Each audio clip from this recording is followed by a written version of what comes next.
Right, hey guys, how are we doing? Back another video from Any News. We got some more The Times Reincarnated as Slime um, video stuff.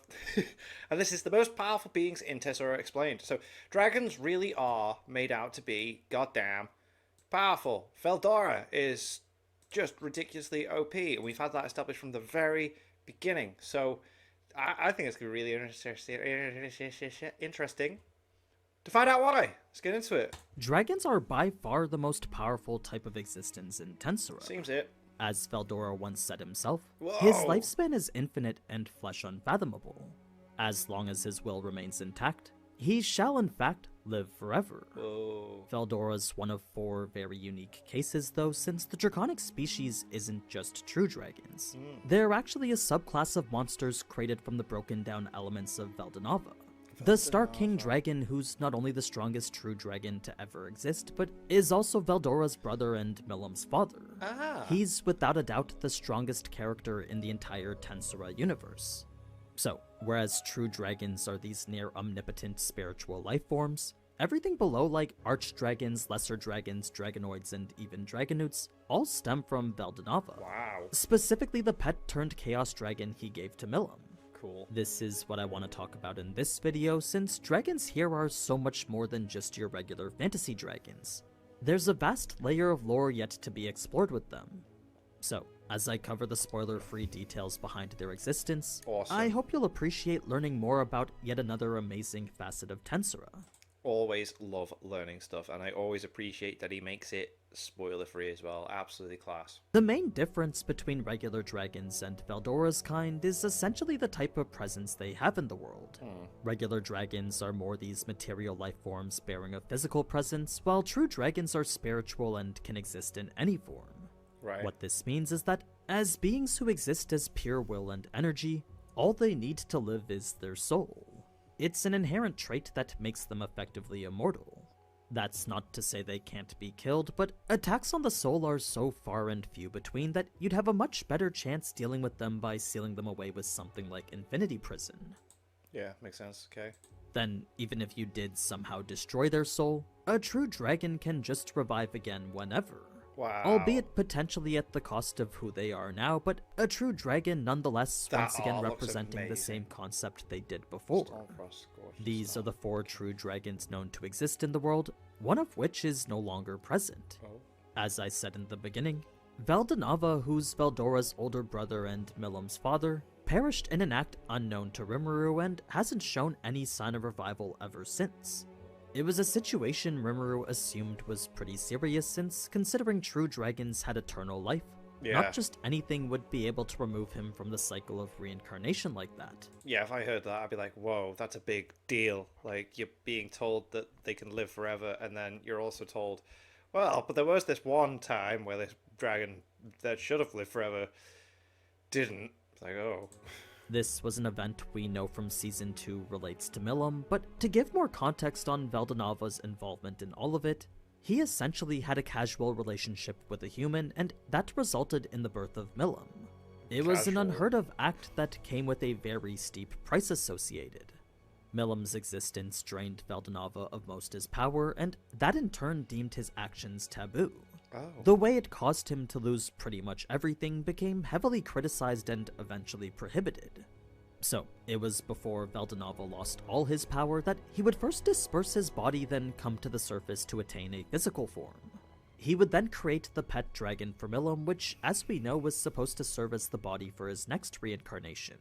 It was a young elemental dragon whom Milim cared for deeply that would inevitably be killed by the foolish actions of an elven kingdom. Milim would then wipe out the several 100,000 people within that kingdom, evolve into the rank of a don't demon mess lord with herself, Milim. then through that evolution, evolve the elemental dragon beside her. Because the dragon's soul was already damaged beyond the point of repair though, it was upon its resurrection that it became a chaos dragon, a savage entity which now only brought death and destruction. The rest of that story isn't important because it was upon this dragon's transformation that something special happened. The essence of its body spread far and wide, and from it the factor defining dragons was born. What this means is that every dragon, whether from the past, present, or future, all stem from the essence of this elemental dragon turned chaos dragon. Okay. It's an undeniable fact that makes Veldonava the father to all dragons. Since the base elemental dragon was the product of him, he's essentially the origin to the draconic species as a whole. So, whatever distinct characteristics Veldonava cute. used to distinguish that elemental dragon, they now serve as the fundamental DNA behind every dragon. Now, it's this essence which has a direct correlation to the power a dragon is born with, since the stronger the presence of their dragon factor, the closer they are in lineage to Veldonava. It means they've inherited more of the essence of that original elemental dragon, and as such, more of its power. The strength of the dragon factor is actually what defines the type of dragon they're born as, so for dragons with minimal essence and not a lot of magicules, you'd probably have something like a lesser dragon. For dragons with a strong dragon factor and lots of magicules, that's where you get into archdragon territory. So really it just comes down to those two things. Of course, evolution upward was always possible too, so given enough magicules and enough bits from the elemental dragon, it wasn't impossible to just straight up create an archdragon. Like, with the lingering remnants of essence still existing today, lesser dragons were being born constantly.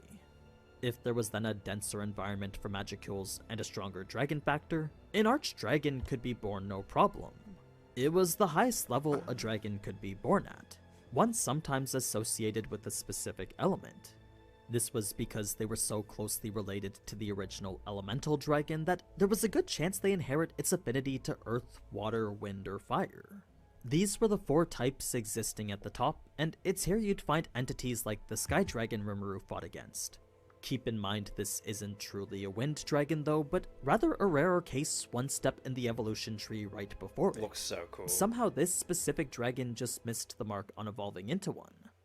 It's when they do finally reach that pinnacle of evolution though that's when they reach the elite category of Dragon Lord. Here you'll only find earth, frost, fire, and wind dragons, each of which possess elemental powers akin to the element they're affiliated with. All were once archdragons before, but after centuries of living and accumulating strength, somewhere along the way they'd managed to tap into more power of the original elemental dragon. This in turn extended their lifespan, brought them closer to being spiritual life forms, and granted them knowledge equal to a human. They were a new level of dragon up to or even stronger than a demon lord, likely about as strong as Clayman or a high-level spirit of some sort. Their power was actually so far up there that when Rimuru suggested taming some for his dungeon, Milim herself said that even she wouldn't be able to do it. Archdragons were one thing, but a fully evolved Dragon Lord was a whole different beast entirely. It would be like trying to force a random person to do a job for you. Sure, Milim could probably capture them easy, but convincing them to cooperate was a different story. They were, after all, fully intelligent like the rest of them. This was why it was easier to just get archdragons with elemental attributes, since at this stage they were still unintelligent monsters. Their power was still high enough up there that they could change the very landscape around them, but they weren't so powerful that they could contest to their newfound dungeon life. Besides, dragons instinctually created nests for themselves. Should one randomly find itself relocated, then it would just make a new nest and set up shop in the dungeon. Okay. So long as the magicules were potent, then the dragon should have no issue with that. As for how strong these elemental archdragons were, they were about the same level as the Sky Dragon, or special A rank in terms of classification. They weren't quite as strong as Charybdis, but they could definitely get there given enough time. Now, unlike how elemental spirits had natural advantages depending on their element, the power of these archdragons was dictated by battle experience. It didn't matter what element they were tied to because agent experience had more impact than elemental affinity. It basically meant older dragons were stronger than younger ones. But anyway, that's archdragons and dragon lords for ya, and they're a subspecies of dragonkind I'm sure we'll see later on in the anime. If not in the overworld, then definitely in floors 96 to 99 of Rimuru's dungeon. Right. Now, lesser dragons weren't even anywhere close to the original, as there was nothing inherently magical about them. Sounds like They did have strong scales and a tough body, but that was about as far as their dragon factor took them. This brings us now to Dragonoids and Dragonewts, which are both a visual mix between humans and dragons. Dragonutes are far more common and a lot less powerful, while Dragonoids are simply just Milim. That's right, she's the only person in Tensura who falls into this category. Oh. Reason being that, as the only dragonborn of human and true dragon descent, her existence is more of an irregular one. She's not quite a true dragon like Veldora or Veldanava, but her direct relation to him makes her almost as powerful. That's so cool. I love that, like, she has such a unique reasoning as to why she's so powerful. And no one else has that. That is sick. Definitely not as powerful as her dad, but when it comes to Veldora and the other true dragons, she'd certainly be able to put up quite a fight. Now, Dragonutes, on the other hand, were just demi-humans with dragon's blood, so aside from their wings, horns, and scales, you wouldn't see much else in common with their ancestors.